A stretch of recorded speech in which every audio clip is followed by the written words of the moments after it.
Sir ನಾನು ಮಾಜಿ municipality member sir 15 ದಿವಸದಿಂದ ನಾನು ಸ್ವತಃ ಹೋಗಿ ಕಮಿಷನರ್ ಸಾಹೇಬ್ರು ಹೇಳಿ ನಾನು ಸಾಹೇಬ್ರೆ ಬೀದಿ ನಾಯಿ ಭಾಳ ಆಗ್ಯಾವ ಏನು ಸರ್ ಸರ್ಕಾರಿ ಆಸ್ಪತ್ರೆನಾಗ ಬೀದಿ ನಾಯಿ ಭಾಳ ಅದಾವ ಸರ್ ಶೆಟ್ಟರ್ ರಮರ್ನ್ಯಾಗ 2ನ್ಯಾಗ ನಮ್ಮ ಮೊಮ್ಮಗಳಿಗೆ ಸರ್ 5 ನಾಯಿ ಕೂಡಿಕಾಯ್ಸಿ ಕಡ್ದಾರ್ರಿ ಅದು ಹಾರ್ಟ್ ಮ್ಯಾಗ ಕಡ್ದಾರ ಸ್ವತಃ ನಾ ಕಮಿಷನರ್ ಸಾಹೇಬ್ರು ಹೋಗಿ 6:30 ರೀ ಇವತ್ತು 6:30 ಸುಮಾರು 4-5 ನಾಯಿಗಳು ಕಡ್ದಾರ ಸರ್ ಎಲ್ಲ ಹಾರ್ಟ್ ಮ್ಯಾಗ ಇದು ಇಫೆಕ್ಟ್ ಆಗೈತಿ ನಾ 15 ದಿವಸ ಭಾಳ ಮಂದಿ ಕಡ್ದೈತಿ ನಾಯಿ ಶೆಟ್ಟರ್ ಯಾರೇ ಅಷ್ಟೇ ಹೇಳಿ ಸರ್ पूरा 9 नंबर नाई बाಳ अदाव 9 नंबर बिड़ी सर सरकारी आस्पत्रे नहीं अदाव ಇನ್ನೊಂದು ಪೇಷಂಟ್ ಬಂದಿತ್ತು ನೋಡಿ ಸರ್ ನಾಯಿ ಕಡ್ದಿದ್ದೆ ಈಗ ಕಡ್ದಿತ್ತು ನೋಡಿ ಸರ್ ಇನ್ನೊಂದು ಪೇಷಂಟ್ ಬಂದೈತಿ ಇಲ್ಲಿ ನೋಡಿ ಸರ್ ಹಾ ಇಲ್ಲಿ ನೋಡಿ ಸರ್ ಇಲ್ಲಿ ನೋಡಿ ಹೆಂಗ ಎಲ್ಲ ನೋಡಿ ಹೆಂಗಾಗಿ ಹಾ ಕಮಿಷನರ್ ಸಾಹೇಬ್ರಿಗೆ 15 ದಿವಸದಿಂದ ನಾ ಸತ್ತ ಹೋಗಿ ಬೆಟ್ಟಾಗಿ ಬಂದೀನಿ ಹೇಳಿ ಬಂದೀನಿ ಸಾಹೇಬ್ರ ಆಸ್ಪತ್ರೆ ನಾಯಿ ಭಾಳ ಅದಾವ ಶೆಟ್ಟರ್ ಯಾರು ಅಷ್ಟೇ ಸರ್ ಪೂರಾ 9 ನಗರ್ನಾಗ ನಾಯಿ ಭಾಳ ಅದಾವ ಅಂತ ಇನ್ನೂ ಮಟ್ಟ ದಾದಿಲ್ಲ ಏನಿಲ್ಲ ನಾಳೆ ಏನ್ ಅನಾಹುತ ಅಂದ್ರೆ ಯಾರು ಜವಾಬ್ದಾರಿ ಆ ಸಣ್ಣ ಮಕ್ಕಳ ಶಾಲಿಗೆ ಹೋಗ್ತಾರ ಟ್ಯೂಷನ್ಗೆ ಹೋಗ್ತಾರ ಆ ಮಕ್ಕಳ ನಾಯಿ ಅಂಜಿಕಾಯಿಸಿ ಟ್ಯೂಷನ್ಗೆ ಶಾಲಿಗೆ ಹೋಗ್ತಾರ ಇಲ್ಲಿ ಅಂಜಿಕಾಯಿಸಿ ಮನೆಗೆ ಹೋಗ್ತಾರ ಅಜಕಾ ಮೊಹಮ್ಮದ್ ಅಜರುದ್ದೀನ್ ಸಗರ್ ಇದ್ರ ಬಿಡಿ ಸಾಬ್ರೆ ಸರ್ಕಾರಿ ಆಸ್ಪತ್ರೆ ನಾಯಿ ಭಾಳ ಆಗ್ಯಾವ ಊರಾಗ ನಾವು ನಗರ ಬಿಡ್ರಿ ಈ ಬಾಗಲಕೋಟೆ ನಗರದಲ್ಲಿ ಇತ್ತೀಚಿನ ದಿನಗಳಲ್ಲಿ ಈ ಬೀದಿ ನಾಯಿಗಳ ಕಾಟ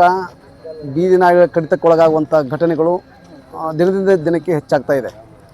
ಈಗಿನ್ನೂ ಸುಮಾರು 2 ತಿಂಗಳ ಹಿಂದುಗಡೆ ಬಾಗಲಕೋಟೆ ನಗರದ ಸೆಕ್ಟರ್ ನಂಬರ್ 14ರ ಒಬ್ಬ ಸಣ್ಣ ಮಗುವಿಗೆ ಹೆಣ್ಣು ಮಗುವಿಗೆ ಬೀದಿ ನಾಯಿಗಳ ಕಡಿತದಿಂದಾಗಿ ಆ ಹುಡುಗಿ ಇವತ್ತು ಜೀವ ತೆತ್ತಂಥ ಉದಾಹರಣೆ ಇನ್ನೂ ಬಾಗಲಕೋಟೆಯಲ್ಲಿ ಮಾಸುವ ಮುಂಚೆ ಮತ್ತೆ ಬಾಗಲಕೋಟೆಯ ಸೆಕ್ಟರ್ ನಂಬರ್ 2ರಲ್ಲಿ ಒಬ್ಬ ಸಣ್ಣ ಮಗುವಿನ ಮೇಲೆ ಅಜ್ಕಾ ಅಂತಕ್ಕಂಥ ಒಬ್ಬ ಸಣ್ಣ ಮಗುವಿನ ಮೇಲೆ ಸೆಕ್ಟರ್ ನಂಬರ್ 2ರೊಳಗೆ ದೊಡ್ಡ ಪ್ರಮಾಣದಲ್ಲಿ ನಾಯಿಗಳು ಬೀದಿ ನಾಯಿಗಳು ಒಟ್ಟುಗೂಡಿ 5-6 ನಾಯಿಗಳು ಏಕಾಏಕಿ ಆ ಹುಡುಗಿಯನ್ನು ಕಚ್ಚುವ ಮೂಲಕ ಭಾಳ ದೊಡ್ಡ ಪ್ರಮಾಣದ ಗಾಯನ ಮಾಡಿದೆ. ಆದರೆ ಆಸ್ಪತ್ರೆಯಲ್ಲಿ ಕೂಡ ಅದಕ್ಕೆ ತಕ್ಷಣ ಚಿಕಿತ್ಸೆ ಸಿಗುವಂಥ ಒಂದು ಸೌಲಭ್ಯ ಕೂಡ ಆಗಬೇಕಾಗಿದೆ. ಮತ್ತೊಂದು ಕಡೆ ಏನಾಗಬೇಕಾಗಿದೆ ಅಂತ ಹೇಳಿದ್ರೆ ಬೀದಿ ನಾಯಿಗಳ ಕಾಟವನ್ನು ಅಂತ ಹಾವಳಿಯನ್ನು ನಿಲ್ಲಿಸಲಿಕ್ಕೆ ನಗರಾಡಳಿತ ಮತ್ತು ಜಿಲ್ಲಾಡಳಿತ ಎರಡೂ ಕೂಡಿ ಜಂಟಿಯಾಗಿ ತಕ್ಷಣವೇ ಅಂಥ ಬೀದಿ ನಾಯಿಗಳನ್ನು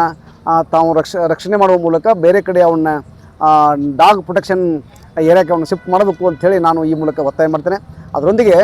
ಈ ನಿರ್ಲಕ್ಷ್ಯತೆ ಏನಿದೆ ಅಲ್ಲ, ಈ ಆಡಳಿತದ ನಿರ್ಲಕ್ಷ್ಯತೆ, ಜನರ ಬೇಕು ಬೇಡಿಕೆಗಳನ್ನ ಕೇಳೋದ್ರಲ್ಲಿ ಅವರ ಅದಕ್ಕೆ ಪರಿಹಾರ ಮಾಡುವಂಥ ಕೆಲಸವನ್ನು ಸರ್ಕಾರ ಎಲ್ಲ ಸೌಲಭ್ಯವನ್ನು ಕೊಟ್ಟು ಕೂಡ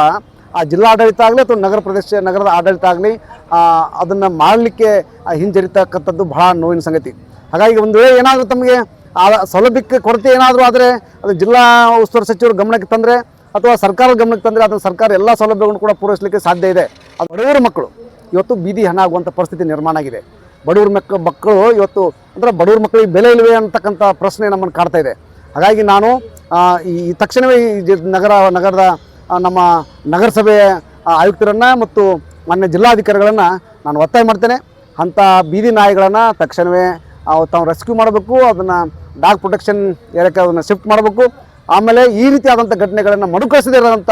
ರೀತಿಯಲ್ಲಿ ಸರ್ಕಾರ ಎಚ್ಚರಿಕೆ ವಹಿಸಬೇಕು ಮತ್ತು ಜಿಲ್ಲಾಡಳಿತ ಎಚ್ಚರಿಕೆ ವಹಿಸಬೇಕು ಅಂತೇಳಿ ನಾನು ಈ ಸಂದರ್ಭದಲ್ಲಿ ಒತ್ತಾಯ ಮಾಡ್ತೇನೆ. ಅದರೊಂದಿಗೆ ಜಿಲ್ಲಾ ಆಸ್ಪತ್ರೆಯಲ್ಲಿ ಯಾವುದೇ ಸಮಯಕ್ಕೆ ಬಂದರೂ ಕೂಡ ಜನರಿಗೆ ಈ ಡಾಗ್ ಬೈಟ್ಸ್ಗೆ ಏನು ಬೇಕಾದಂಥ ಮೆಡಿಸಿನ್ ಇರ್ಬೋದು ಅಥವಾ ಎಮರ್ಜೆನ್ಸಿ ಯಾವುದೇ ಮೆಡಿಸಿನ್ ಇರ್ಬೋದು, ಆ ಎಲ್ಲ ಮೆಡಿಸಿನ್ಗೂ ಕೂಡ ಯಾವುದೇ ನಿಯಮವನ್ನು ಪಾಲನೆ ಮಾಡೋಕ್ಕಿಂತ ಪೂರ್ವವಾಗ ನಾವು ಅದಕ್ಕೆ ಚಿಕಿತ್ಸೆ ನೀಡಬೇಕು, ನಂತರ ನಿಯಮವನ್ನು ಪಾಲನೆ ಮಾಡಬೇಕು ಅಂತಕ್ಕಂಥ ಸೂಚನೆಯನ್ನು ಕೂಡ ಜಿಲ್ಲಾಡಳಿತ ಮತ್ತು ಜಿಲ್ಲಾ ಸರ್ಜನ್ ಅವರಿಗೆ ನೀಡಬೇಕು ಅಂತೇಳಿ ನಾನು ಈ ಸಂದರ್ಭದಲ್ಲಿ ಒತ್ತಾಯ ಮಾಡ್ತೇನೆ.